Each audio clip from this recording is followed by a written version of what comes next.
Hey there, Commercial Construction Coffee Talk fans. Thanks for chiming in. My name's David Corson. I'm your host. I'm also the publisher and editor of Commercial Construction and Renovation Magazine. This is what it used to look like when we printed. We're digital now, but pulling out some archives here. This is March, April 2019. Michelle Fleming, when she was at Lucky Brands. Thanks, Michelle, for uh, gracing the cover. Let's see how big this one was. This was 196 pages. And let's see what I was doing back here. Up, coaching my varsity lacrosse team when I was at Pinecrest as the offensive coordinator. Had 10 seniors on my team that year and made the States, first time in school history. And what a blast running practices with people that can catch and throw. And that was an away game. We torched this other, it was in the Catholic School League, but we had a really good team. So, but it's always nice to hold the book and see what was going on. Shoot, that was almost 6 years ago, but my hair's a little more grayer and I have a little less of it. But I remember that day like it was yesterday, you know. So, but our last issue we published was August of 2021, and we still set up the magazine as high res. So if people want to get, we have a print on demand service. So if someone wants to order some copies, if they were featured on the cover or you had an article in there, we can get that stuff printed. So we still, lay everything out in high res, but pretty much digital these days. Don't miss the printer, don't miss the post office. And just under 49 million people hit the site last year consuming our content. And this year we're on track, probably 70, 80 million, somewhere in there. We just had 6 last month, and if I kind of maintain that momentum, I'll probably be between 70 and 80. So everybody out there that's on the web that finds our content, you guys are all gold in my eyes. I mean, nowhere in my wildest dreams when I made my transformation from print face to digital that I would think that I would have this much traffic. But I was lucky. I had a digital magazine forever before posting and blogging were even words, and I was just lucky I had it so I could have. I hate using the word pivot because I've used it so many times in the last 5 years, but we made our transition very, very quickly, and it's been amazing. So I'm a content and I'm a digital guy right now. So in any event, I'm sitting out here on my porch. Some of you know if you've been watching me, I've built a house over the last 14 months, 4 months of permitting, 10 months of building. And we've just been here just a little over a month, and I almost have my studio unpacked. Neon signs are been hung, and just this will probably be one of my last ones that I do out here on the porch. But I'll tell you, I like being out here on the porch. I got a nice breeze, the sun's not on me, and that is a real picture behind me. That's nature behind me. There's about 60 acres of deer, coyotes, fox, bears, you name it. And the fence behind me, I'm going to paint it tonight. Got the stain and finished it about a month ago and have to let it get weather acclimated. And now the HOA is like, okay, you got to get that stained. I'm like, okay, I'll do it the next couple of days. So when I got my paint last night and my spray gun, and we'll see how far I can get on it. But it'll be fun here about 4:30 this afternoon in the hot and humid days of the ATL.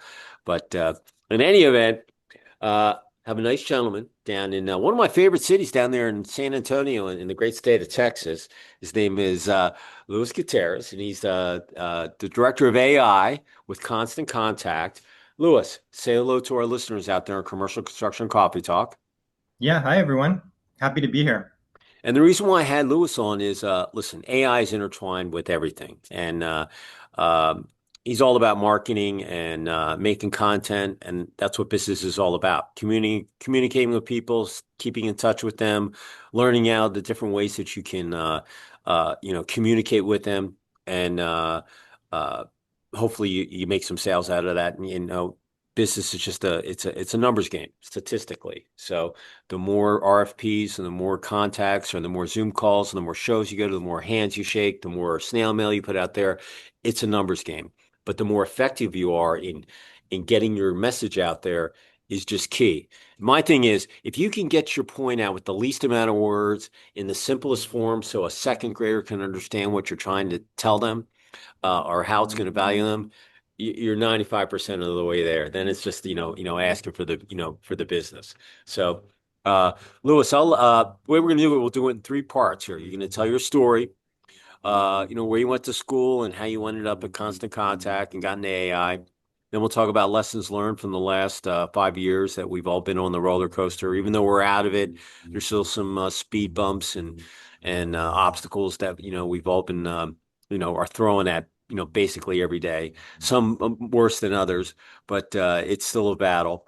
And then you'll leave your contact info and one positive thought or phrase to leave with our listeners, and then we'll finish out the episode. So, with that said, the floor is yours. Tell us your story. Yeah, thanks, David. Yeah, I was going to ask if that was AI generated background because it looks so beautiful. Yeah, yeah. This my land, we have about an acre out here, and there were 50 homes out here, and it's on the lake. The lake literally is right behind the woods. And we bought the land in 2020, and it's my wife's company.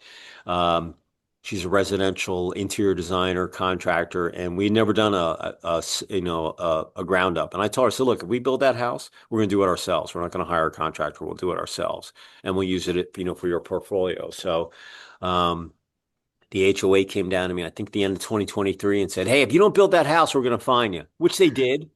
And, had to break ground and, we already had our plans, approved. So, had to go through the permitting process. That took about 4.5 months.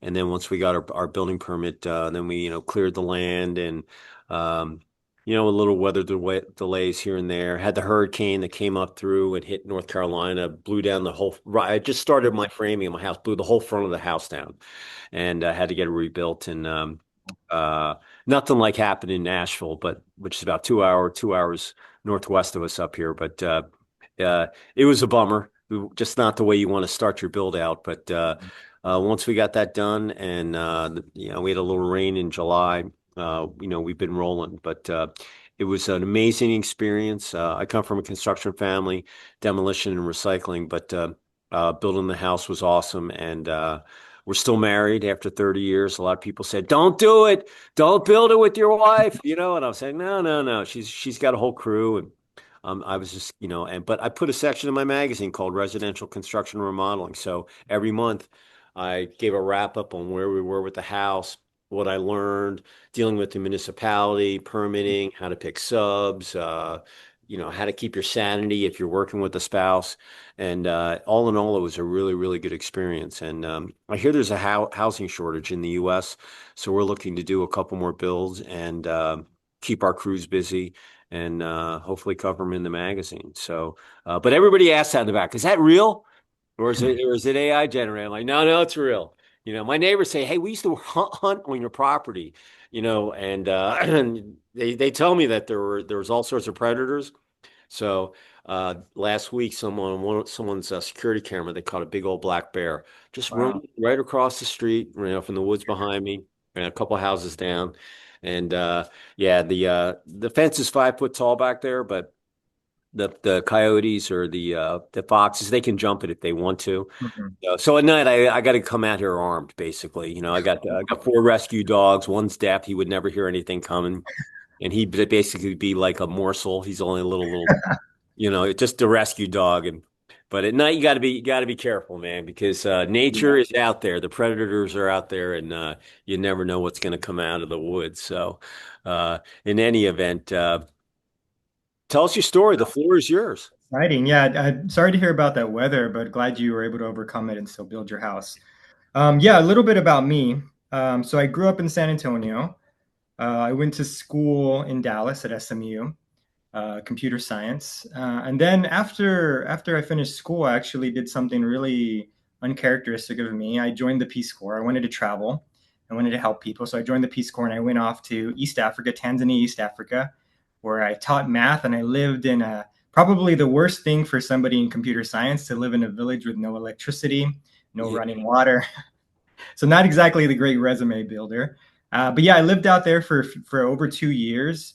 And then when I came back, I got a job as a software engineer at a company in Colorado, Sun Microsystems that don't exist anymore.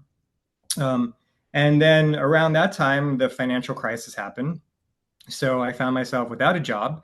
But now that I look back on it, it was actually one of the best times of my life because I got a small comp package.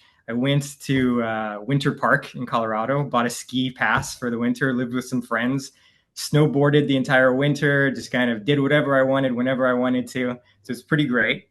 I know, not trying to make light of the financial crisis, but for me, like it was a really great time. Yeah, and during that time, I decided that I wanted to go into academia. I wanted to study computer science, get a PhD. So I applied to some schools, and in the following fall, I went to a school in upstate New York. I know you're from the New York area, so maybe you've heard of RPI, Rensselaer Oh Polytechnic yeah. Institute. Hmm. Yeah, so I went up there, did my PhD in computer science. Initially, I went there and I wanted to focus in security, cybersecurity. I was really interested in security around the energy grid. And so, as a first year student, we had a requirement. We had to go to poster sessions, we had to go to talks, we had to go to conferences. So I was at a conference, and there was a professor and student. They were doing research in machine learning and AI, and they were doing natural language processing on New York Times articles. I don't remember exactly what the project was. I think maybe looking at bias and different topic modeling. And I remember sitting there and thinking, wow, this is just so bad. I mean, this is back like in 2009, right? Right. 2010.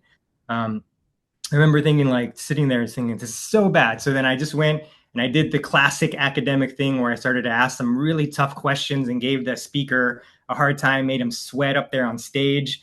And then after it, I just went over there and is again uncharacteristically, I went over there and I just started to argue with him. I was like, "This is never going to work. These models are going to good. Your math is wrong. All these other things." And eventually, like in an hour long conversation, an argument, however you want to characterize it, at some point, something in my brain, some switch in my brain flipped, and I realized this is what I'm going to do for the rest of my life. I'm going to do machine learning and AI, and to a certain extent as well. In hindsight, with hindsight bias here, I kind of made a bet that someday we would be sitting here and AI would be something that everybody would be talking about and would be adopting and would be integrating into their lives, into their businesses, into government, into education. At some point, like that switch flipped for me.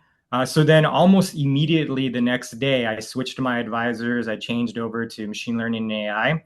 And then since then, finished my PhD, worked at the Department of Energy for a little while, and then went to work at a couple of companies like Grubhub in New York. I was in New York City. I know you're from New York City, um, and a couple of other companies. And then I spent some time at a fintech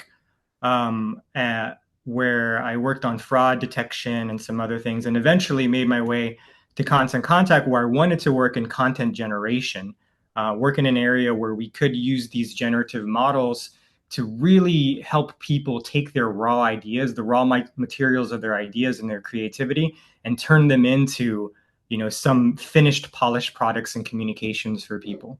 And so that's what we do at Constant Contact. We're a firm company that provides AI tools to enable marketing for small businesses. If you're not marketing, there's 8 billion people on the planet. They're all on the web. So Right. if you have a website, doesn't matter if you're Muskogee, Oklahoma, or Manhattan, or LA, or Bangladesh, you're a global company. It doesn't matter Yeah. how big you are. You just have to have a presence, and hopefully Google can find you and your SEO is up to date, and you know communication is the key to success. You just have to figure out the best way to get your message out there, and just remember, the first no you get is not the real no. You got to ask for business 10 times, and maybe the ninth or 10th time you'll find the real reason why someone's telling you no. No just means, hey, I didn't tell you the right way that you can comprehend what I'm trying to ask you Mm. or present to you. So, uh, listen, AI is, um, it's been out a long time. People think it just came out over the last Mm. couple of years. It's been around for a long time. It's just been kind of underneath, but the genie's out of the tube. And do I think that robots are going to replace us? Maybe not in my lifetime. Uh, AI is getting intertwined with construction big Mm. time, but just in general, in all aspects of life, AI is getting intertwined, and it's a tool. Listen, as a publisher, as an editor, I use it. Uh, we use it mainly. I have a posting department. We make sure that someone that sends us let's say they send us a title that's too long, and Google's guidelines only allow you to have so many fonts in the title, we'll have the AI just cut it down, so they don't have to, it just speeds up getting things done off your to-do list. It's a tool.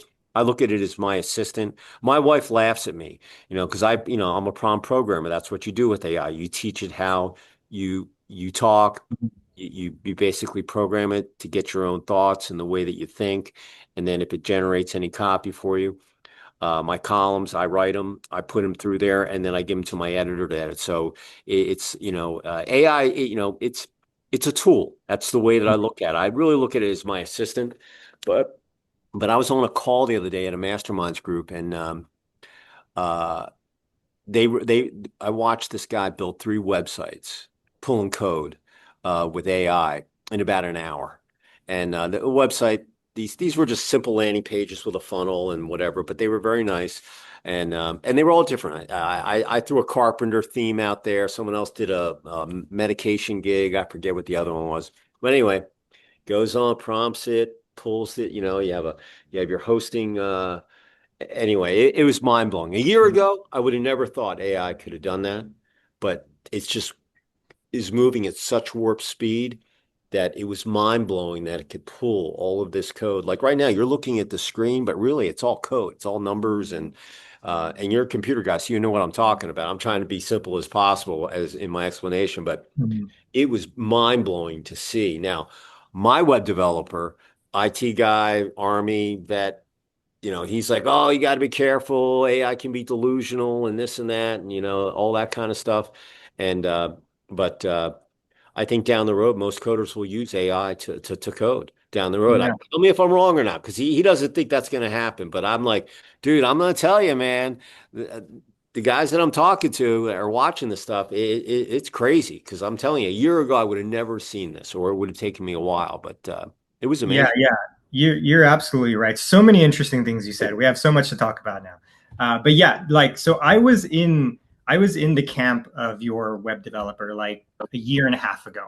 I was basically thinking like these tools are okay, but they're not going to replace like an experience. I've been coding, since I was 18 years old, so they're not going to replace me, right? So let Right. me tell you where things change. So I also teach at UT Austin. I teach the AI courses. I teach explainable AI. I teach fine tuning open source large language models. And so let me tell you where the change is. When I first started teaching explainable AI, which is just your classic computer science, it's algorithms, machine learning, stats, coding, things were good. Like people were fine. People could complete the coding exams. Then I noticed like in the last year, 100% of people are using AI tools. And so in a sense, I started to notice that there was a gap between the way that I was giving the coding assignments and the way the AI tools were actually coding up things. And so I needed to actually change the way that I gave the assignments in order to fit the styling, the code styles of like the AI tools.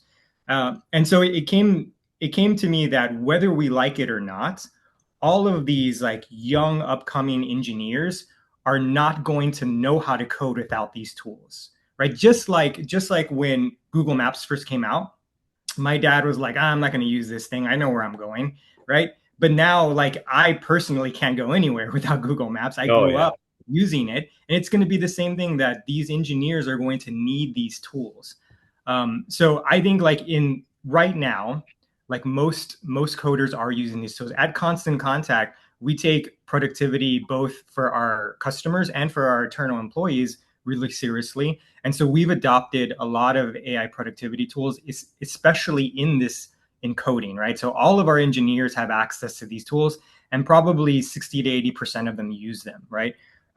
So then that's where we are right now. The future is like, so there was somebody from OpenAI, like, apologies if I'm misattributing, I think it's Kaparthi, that said software 3.0 essentially is this: the new coding language is English, or whatever language you speak, right? The days of like me writing Python code, with syntax and learning these things doesn't exist anymore, because the model can take that and then generate code for it faster and better than we can, right? So like there is going to be, so I'm not surprised that you can generate 3 websites in an hour, right? Because you can just use English to generate to have a model generate the code, and then it executes the code in like a coding environment. And I think like this is actually called vibe coding, right? Yeah, vibe Where coding. yeah, where you just kind of work with the model and you tell the model what you want and you iterate it to eventually you get what you want. Well, you know, it's why. Like, I normally will type and instead of using the microphone, but he was using the microphone, and I said, "Wow, you know what? I'm gonna use the microphone for now on if I'm gonna, do these things." And um, what's cool about it is that, listen, I remember when the first Mac came out. Listen, I just turned 62. I'm giving my age away. So, but I was in the computer class my senior year. I worked on a Mac, wrote a program code of how to figure out batting averages and how many times you struck out and all that kind of stuff. So I kind of had how many bits are in a byte, and just in the beginning of when computers came out. And so I'm computer literate and I understand the concept. By all means, I am not a coder. However, I can look at code and kind of bounce myself around as a beginner. And the coolest thing was when he was showing us this demo, um, he gave us a couple of code words and he goes, these are really the only ones that you're going to need. But I'm telling you, all the people that do code, they're going to do it this way down the road because they're going to have that background, but they're going to be able to, if it's not correct, they're going to be able to see it depending on how complex of whatever you're working on that you're building. But it really was mind blowing because a year ago, I don't think I would have been able to see it, but it really is amazing to see that you can prompt it and then have it check it and then, visualize it and, and I took a sabbatical in 23 to become a digital guy. Once I went digital and I thought I knew stuff, but I learned Google, I learned SEO, and put my infrastructure. I talked to so many people and a lot of advertising agencies. They don't do AI and or they don't do SEO, and it's just so important. If you just do a little part of it, if you want to have a web presence, you got to do it right, in my opinion. And I just thought that. I'd want to learn now. Do I want to clip videos all day? No. Do I want to write SEO? That's no. I want to build businesses and scale my Mhm. business, but I want to know how everything works. Just like the fence. I had replaced fences, I had replaced posts. I never built the whole thing. So I did it myself. This house, I never built a house before. However, you hire the right people, you can get things done. And I put some of the irrigation in, I was doing stuff, but now after I paint this fence this afternoon, now I could become a fence installer because I've done the whole thing.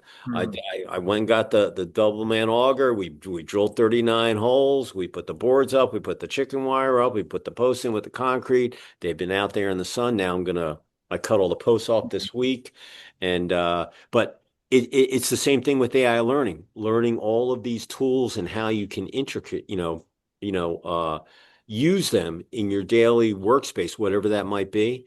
And and it's intertwined into so many industries. But construction, it's a huge issue. If you're doing, let's say you're doing a high rise building, 30-story tower that they're building, residential, office space, whatever it might be, and you're putting in HVAC ducts. Now, you could have a guy put in all his rivets, and they might be almost straight. He probably has a level and he can get all that done. But if you do it with a robot, they're going to be perfectly straight. Everyone Mhm. will be consistent, right down the floors. So, Right. uh, and probably at a faster rate as well. So, yeah, it's all relative. Yeah. However, I just look at it as a tool, or my Mhm. assistant, call it what you want. But it really was mind-boggling. And so many people, some people just use it for whatever. But I can pick out like when AI writes something for me, I can totally tell it's not from me. That's why I Mhm. still like writing my columns in my head. I might Right. pop it in there, it'll give a refresh, and I know that it'll put words in there that people that know me, they'll be like, that doesn't sound like him at all. Right. And I'll give it to my editor and he'll go in there and he'll make it sound, nice. And listen, I have no problem. I've been giving my columns to my editor for years, man. He can redline Mhm. them all day long. My English teacher back in my prep school laughs at me. He's like, "Oh my God, you couldn't even do a 5-paragraph essay way back when, and you're a freaking editor, unbelievable." I'm like, "Yeah, I got good though.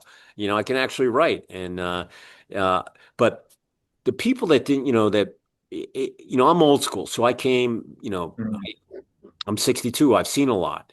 So now I'm using AI. You could teach an old dog new tricks, but I've kind of I use it every day. I just do. But I yeah. use it to my advantage, not to, cut corners or make things quick. I'm using it to, be more efficient and quicker at getting my tasks done.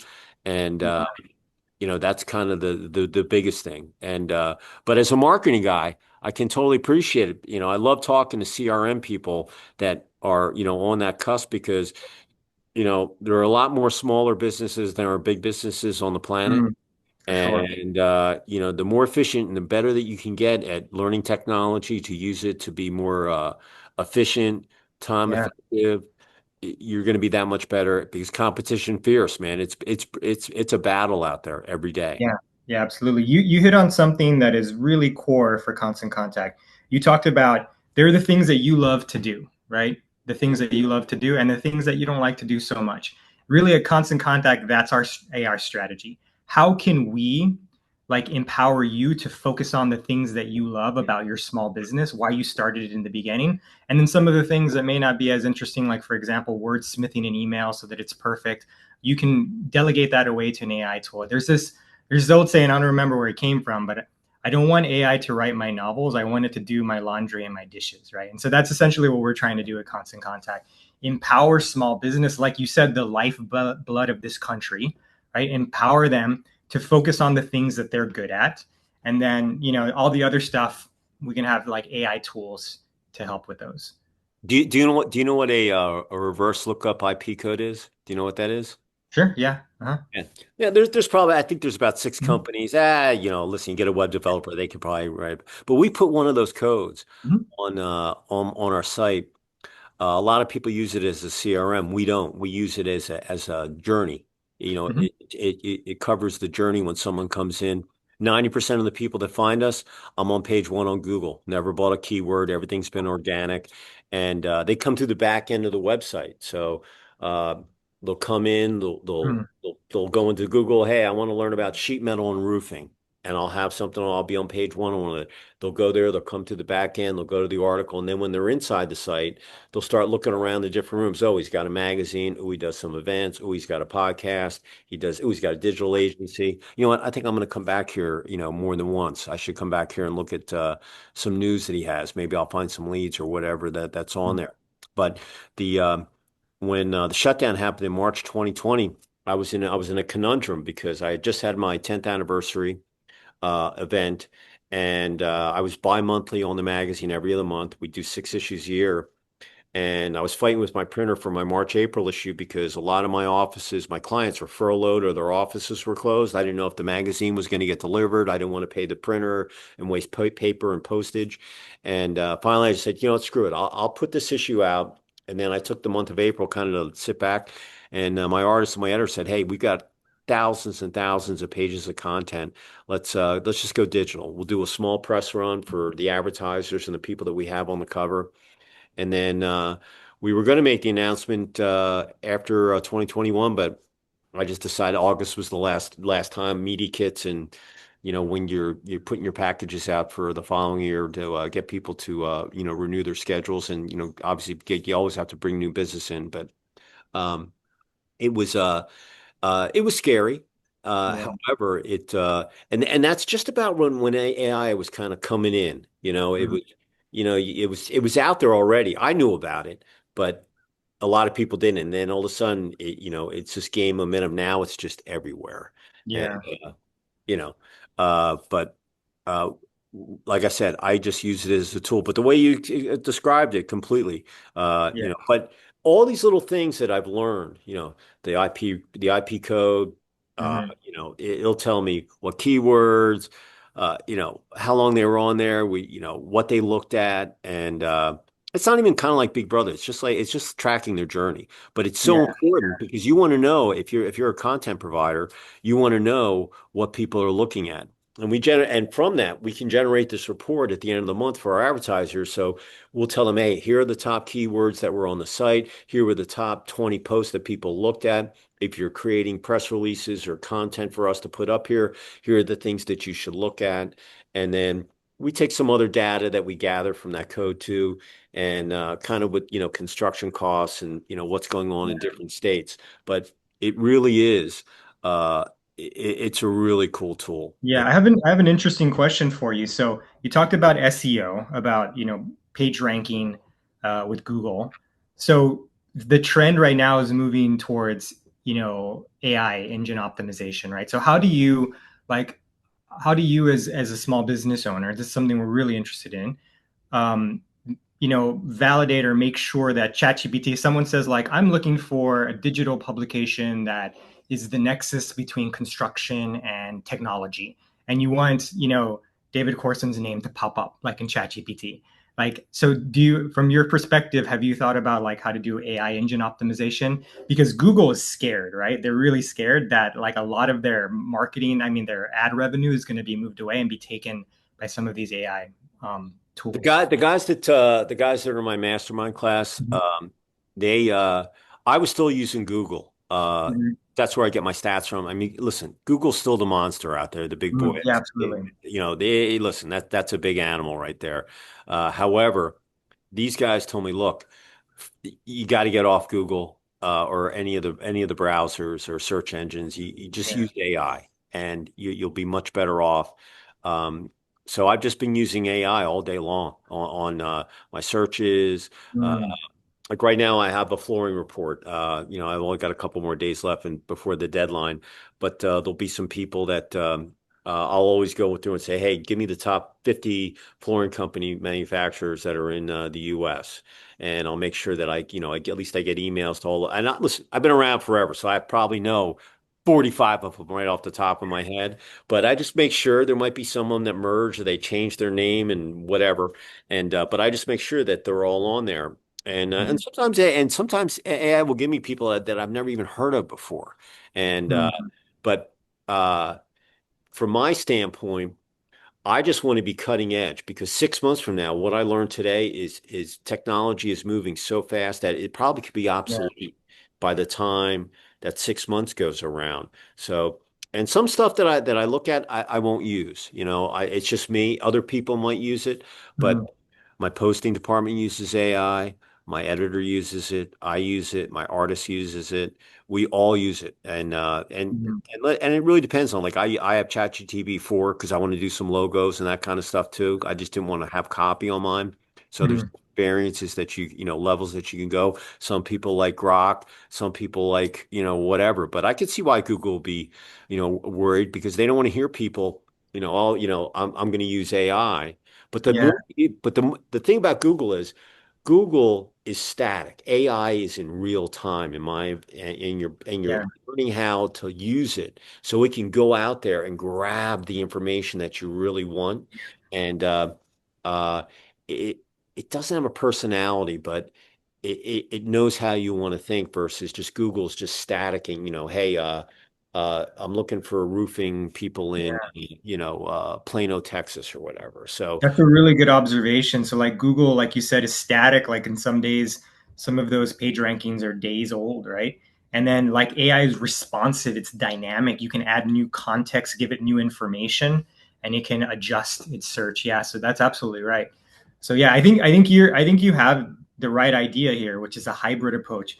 Google's not going to go away, right? Anytime soon. no. Probably like it'll still be a big player and it'll pivot and it's becoming a bigger player in AI. At Constant Contact, we use a lot of Gemini, Google's model, for some of our productivity tasks. But yeah, Google like page ranking and search results are not going to go away. But having a hybrid approach where you're focusing on SEO and AI engine optimization as well to make sure that your answer comes up, in ChatGPT, in Claude, in Gemini, as you're an answer to a question, I think, or perplexity, right, is really important as well. So I think you've definitely shown that you're able to adapt to new technologies for sure. We were talking about that earlier internally within my team, where I was looking at some of your work and they're like, wow, yeah, you're like our ideal customer, the small business owner that can adapt to new technologies, use them, and use them in a way that is effective and brings value to your customers and to your business. Yeah, like Mm-hmm. I said, we use it every day, and Mm-hmm. but we still don't get away from our core, and And like I said, as long as I don't get arthritis or I don't go blind, I could And be you an can just use editor. voice. Yeah, exactly. And I got to wear my readers. Shoot, that's just as you get older and stuff. But uh, yeah, I still like writing my own columns, and Mm, but like, how many columns I've written over 25 years? A lot. And mm, I always like taking a personal take. So sometimes I might have a writer's block, and I'll just go in there and say, "Hey, man, what's a hot topic that's on there?" And then something will pop up. Give me the top 10 trends that you're seeing out there, and then one might pop up, and then I'll go into it and I'll play with it. But I still like writing it's basically a 5 paragraph essay. I put 500 words on a page. That's just publishing the way that we lay the magazine out. But uh, once I have my gig, I'll write my column, let it give its little spin, and then I send it to my editor. The biggest thing that people make the mistake is they don't look at what AI gives to you. You must go in there and edit it to your own style so for people sure. know that Mhm. it's you. And but I like giving it all me first and then coming in just having it kind of massage. I look at it as like a kind of like a therapist. Hey, I just got done working out. Here's my body. Hey, I got a cramp in my calf. Let's massage that out and get me ready Yeah. for the period. I'll go on record here saying like probably shouldn't take medical advice from your AI. Yeah, But well, yeah. But you know what I mean. I was just giving you an analogy. no, yeah, I get it. Yeah, no, it's a really good analogy. Yeah, no, I think you're absolutely right. One thing that I think that the thing that you mentioned about writer's block, it's something that's really kind of hits home with me as well. So one thing that I've noticed that I use AI for, and it's a little counterintuitive, is I'll have a task. I have like this big task that I need to do, and I don't want to get started on. I have no idea how to get started. So I pull up Gemini, I pull up some tool, and I'm saying like, here's what I know so far. Tell me what the next step is. And then these tools will just give you stuff that's not relevant or that you already know. And then to a certain extent, it kind of convinces me is like, you know what? I got this. I don't need AI. I can do this.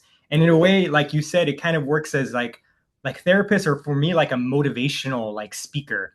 It's just basically like, here's this really bad response. You can do this, right? Like I can do better than this. So then I go and I tackle the task and I do it. Yeah, so I mean, like there are lots of, I think, like you said, AI is a tool, and the role that it plays in your life, in your business, is a personal one. It's one that you should feel comfortable with. And like for some people, it's like integrated and automating things and not like looking at it. And for other people, it's like you said, like being very skeptical, using it for small tasks, and then making sure that you validate that. And like so that's what's called like in the industry, it's called human in the loop, right? Where you don't necessarily just say, okay, I'm going to delegate away like everything to AI. I'm not going to even look at it. Somebody on my team like circulated an article to me recently about how AI is generating these fake um, tourist destinations, like different resorts. And then people are seeing them like, okay, and then they're committing, they're buying plane tickets and they're going and they get there and there's nothing there. Yeah, there's Right. nothing real. So I think like there needs to be like, more than ever, there needs to be that human in the loop validation. Like not only, with small businesses, but also like on the marketing side, but just all of your uses of it. Like you said, one of your web developers said like it's delusional or it like hallucinates, right? Yeah. So that's, every model, right? From a simple classification model all the way up to like a really complex, generative model like ChatGPT, there's going to be error associated with it. So it's really, really important that, as humans, we play that role of like gatekeeper of like what actually makes it out and what needs to go back for a further iteration. Now, like I said, if you've Mhm. got to you've got to read, you've got to look at what it's going to spit out at you, and then decide, if that's Mhm. But I had a gentleman, he was in software, and he was in logistics and does the programming for like the Long Beach, shipping containers and making sure. And he said, just think about a construction site. You're going to have about 6 or 7 delivery trucks, on the construction Mhm. site. Maybe they're delivering flooring, lumber, tile, roofing, whatever it might be, insulation, and uh, sometimes the truck will get there. Maybe the other guy was got stuck in an accident or whatever, and the scheduling. You can use AI to make sure that hey, that guy he's showing up. He wants to get his load unloaded and get out of there within an hour and a half time frame. Mhm. And when something happens, so he said we use AI and scheduling and stuff to make sure that they use it, to look at routes, what the traffic, is it light, is it heavy, what the weather is affecting it. Because all of these guys, if you can make that truck driver's day that much easier, and then he can get to all of his stops, he's that much Mhm. more of a happy camper. He can go home that night. He's had a good long day at work. He can go, it puts positivity in his mindset. So when I heard that, it all clicked to me. It was like, hey, it's a tool.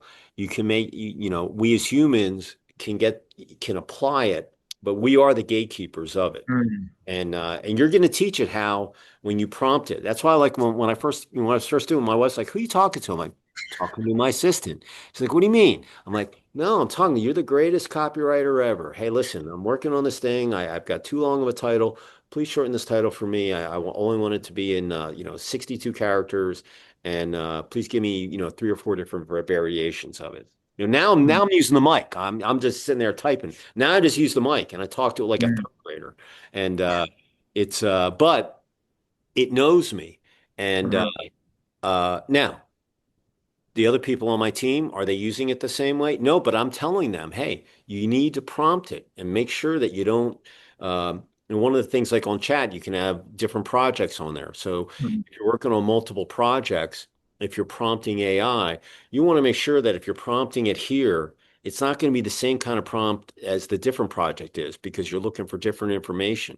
So uh, that was one of the first things that I think I noticed. I was like, you know what? You got to be careful of how you're prompting it, because it's really going to be a vision of yourself, Right. of how it's basically, it's going on the web and it's finding all this stuff, but it's going to get what you ask it. And that's why it's so important to make sure that you're asking in the right realm with your mindset for that particular project. So Yeah, yeah, that's such a great point, such a great observation. So, yeah, you know, not to get too technical, but like just at its most fundamental, these generative models, they're just kind of complete like words, right? So it's like 10 words, I'm going to complete the 11th, the 12th, all the way to the 50th or the 100th, right? And so if the model, like if you ask the model, like if you kind of beg a question saying like this is the right thing to do, right? Then that's the like from a predictive possibility, like that's what you want to hear. So it's going to tell you what you want to hear, right? So which may not necessarily be the truth or the right or the correct thing, or whatever the valid thing to like next course of steps to take or anything like that. So yeah, I think that's really important. You need to make sure that it is like at its, it's not like a fact checking engine. It's like a completion, right, of yeah. like a set of words.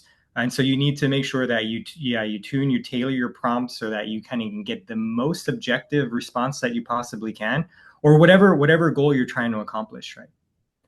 So as I always look at July 1st as kind of like the halfway point of the year. So you've gone through about 180 days plus, six Mm. months, 2 quarters. You can look back, you can tweak, assess, and then go the second half of the year, full pedal to the metal, all the way to December 31st, close out this year, and then go with the momentum into the new year. So as you look into the second half of 2025 and moving into 2026, since you're on the cutting edge and you're in this AI, what trends do you see that's come down the pike that our listeners would find of interest? Yeah, yeah, lots of things. So the H2 for constant contact is really really important because that's Black Friday, the holidays is when a lot of small businesses, especially retail and food and beverage, they tend to do a lot of communication with their customer base, right? So huge time for us. And so like as a company, we want to make sure that we're taking the brand of a company and then allowing users to take small prompts to generate emails, communications, to communicate with their and to tailor those communications to their customer bases. So from our perspective, we have a lot of things that we're working on that we're going to hopefully release in H2, but mostly just focus on that. Like, how can we free up small businesses to focus on the hard work of building their business and scaling it, while taking some of these marketing tasks off their plate, and doing them in a way that capitalizes, that shows growth, that promotes growth, and that scales their products or whatever service they're offering.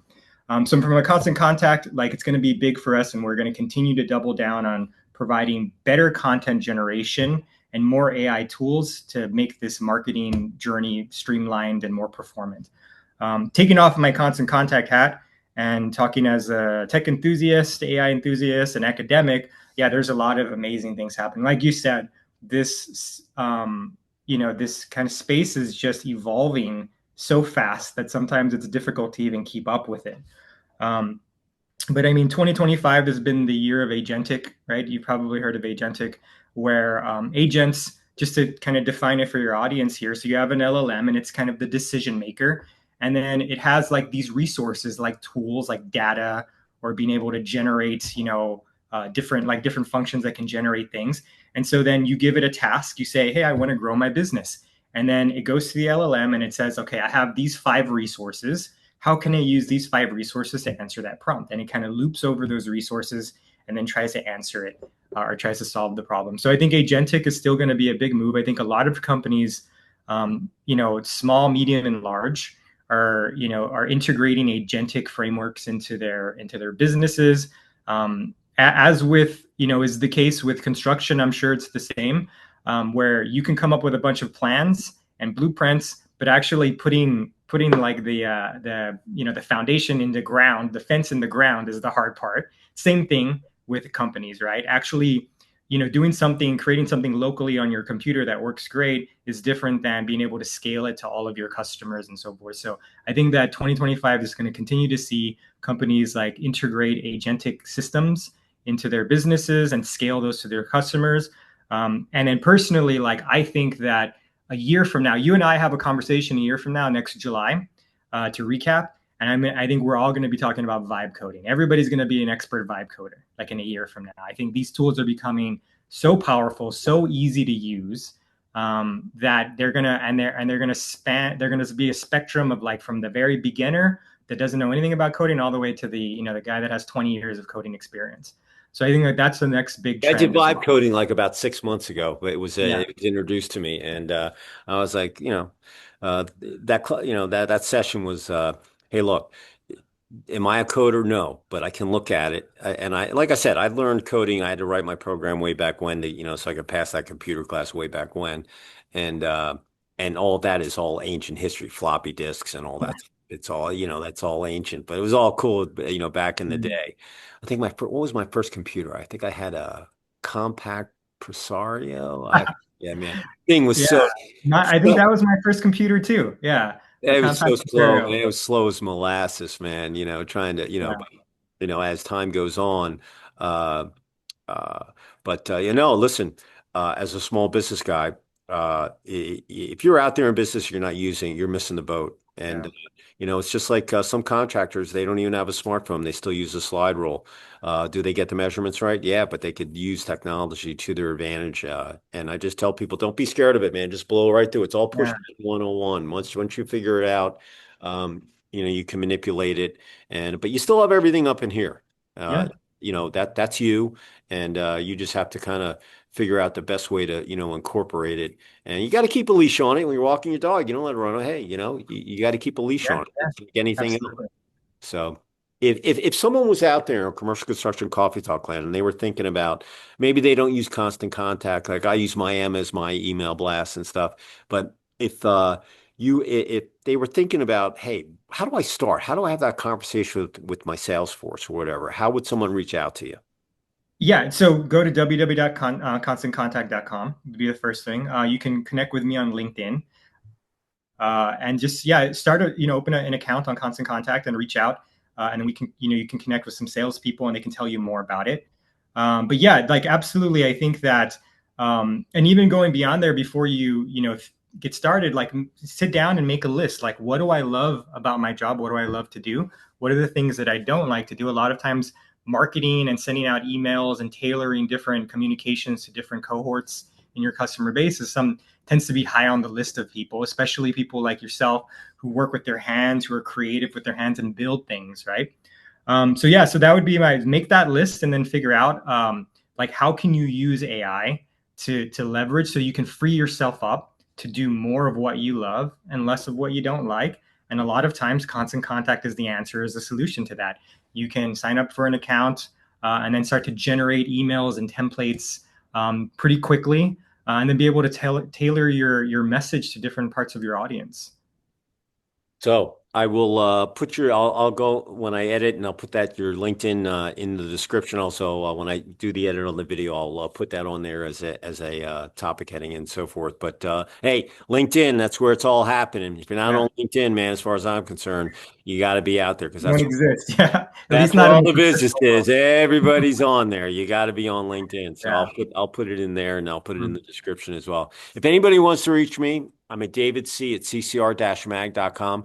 Listen, Louis got on here. I had a publicist sent me a press release, pitched him, good story. They was looking for a post or an article. I said, hey, let's have him come on to the show and we'll talk about AI. So uh, don't think that, listen, we're addicted to content. We Mm. love it. Don't judge a book by its cover. It's like the lottery. If you don't buy a ticket, you can't win. You don't Yeah. send me something, I can't find it. Very tough to get in the magazine, but we have all these Mm. other platforms we're posting all day, and our turnaround time is probably 24, 48 hours. And when we send you your URL, it's Google indexed, it's meta tagged, it'll be found on the web. You Mm. share it, it's a win-win. You could send me, it could be a new product announcement, it could be an anniversary for your company, it could be a charity golf tournament that you're doing. Um, Send it all to us. We look at it. We'll find a place for it. And and the more content that you send to me, the more it's going to help, our site to fulfill it. You can ride along my SEO as well as pointing people to your site with your backlinks and all those other things that happen with, marketing, being a digital marketer on the web in 2025 going into 2026. So, with that, as we finish up, if there was one positive thought or phrase that you'd like to leave with our listeners, and it doesn't have to be technology oriented, what would it be? Yeah, But no. I'm sure it's going to have a technological slant to it. Yeah, sure. I think you know me by this point. It's pretty much my whole life is about Yeah. AI for the last 15 years. Yeah, I think, just echoing a lot of what you said. There's a lot of hype around AI. There's a lot of people afraid of AI, and I think the real key here is that AI, like you said, isn't a robot that's going to come and take your job, right? AI is a tool that you can use when you need it, and you can discard it when you don't need it, right? So I think taking that first step is a scary one, like especially if you're skeptical, if you're not very technical or very savvy with these tools. But take that first step, right? Start off in an analog environment. Like I said, make a list, the things you like to do, the things you don't like to do, and then start to talk to people and start to research what are the tools that I can use, and just go in there and ask ChatGPT, what can you do? Ask Gemini, ask Claude, what can you do? And then find a place for AI in your life, in your business that you're comfortable with, that brings value to you and to your customers, and not necessarily just adopting for the sake of adopting. I remember a time. Do you remember, like, back 15 years ago, 20 years ago, it was very common for people to say, "Oh, I don't really like computers. I don't use them."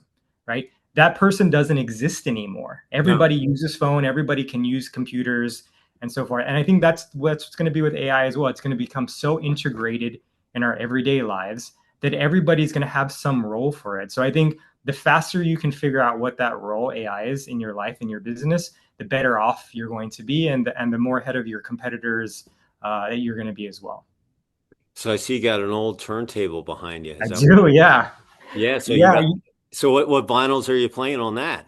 yeah. So I'm a byproduct of the early 2000s, right? So first off, like I love like heavy metal, right? So like really sad that Ozzy Osbourne Oh passed away. yeah, Ozzy. The Yeah, he was King, the yeah, man. yeah. I mean, Black Sabbath was the first. My brother, I have three older brothers, and so having three older brothers means you get beat up like on a daily basis, but you Yeah. also get they also give you a lot of cool things and teach you a lot of cool things, right? So my brother gave me Master of Reality when I was like 9 years old. Probably not good, probably not like very appropriate for like a 9 year old, but I listened to that cassette like over and over again.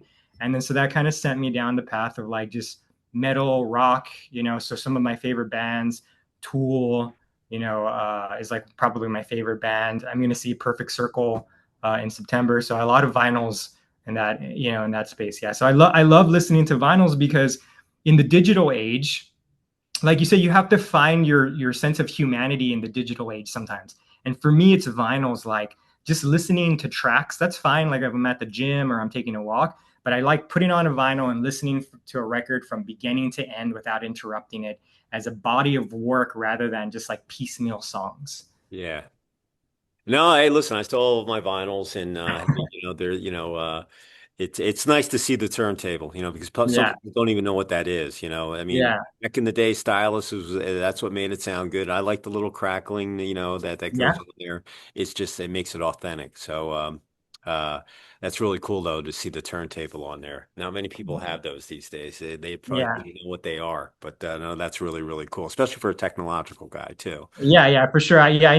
Sometimes I need to, turn off the screens and like just experience humanity in the world around me. So I do that with vinyls and other taking hikes and so forth. Yeah. So that's why I really like your background. It looks beautiful. Love Yeah. to go for a hike in that woods. Hey, well, listen, as we finish up, a couple of things. Number one, if you're on a construction site, we want you to be safe. We want you to be able to get home, have dinner with your spouse, your wife, your kids, your pets, laugh, watch some tube, get some REM sleep, and be able to go to do it again the next day. Number two, it's summertime, but in the wintertime too, look, this is the athlete in me.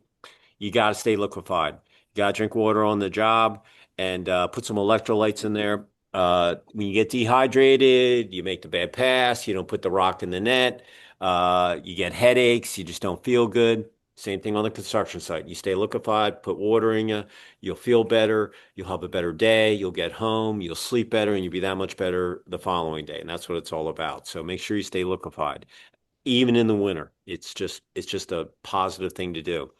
And last but not least, hit the like button. So this YouTube episode will, the algorithms out there, YouTube will get it blasted out, and people will be able to find this episode with Louis and AI and his journey.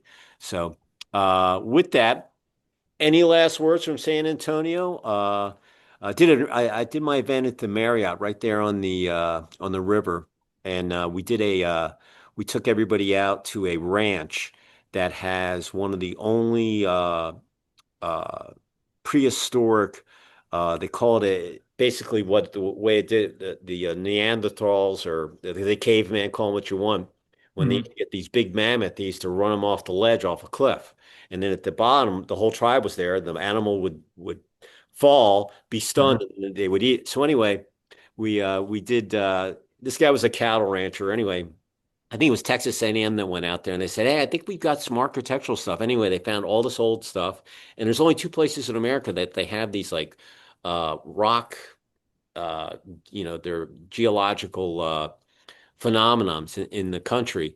Anyway, they have a museum on there, whatever. We had the electric bull out there and but it was an awesome, awesome time down there in San Antonio. I had a blast, and it was it's a great city. We did the tour of the Alamo, and but we took everybody out to this ranch, and everybody was like, "Oh man, that was so cool." And we ended the night with fireworks, and that was one of my better events that I did over the years. So.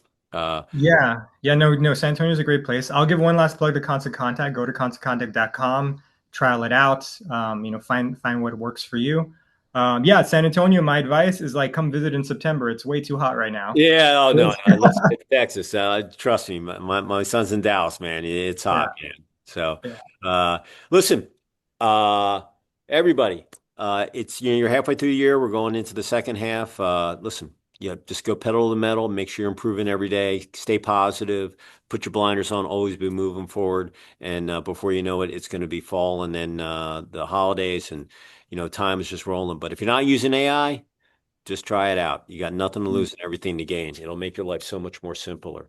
So, Lewis, say goodbye from San Antone. Yeah, thanks a lot. Really happy to be here. And yeah, goodbye from San Antonio. And I'm going to sign off from Lake Lanier, just north of downtown ATL, about 30 miles north or so up by the Beaufort Dam. And we appreciate your time. Find us on the web, and we will see you next time on another episode of Commercial Construction Coffee Talk. Lewis, if I get down there, I'm going to look you up, man. All right. Yeah, absolutely. We'll go see some things. All Yeah, right, for sure, for everybody. sure. All right, everybody. Take Have a care. great Thanks rest a of the lot. week, and we will see you next time. Cheers.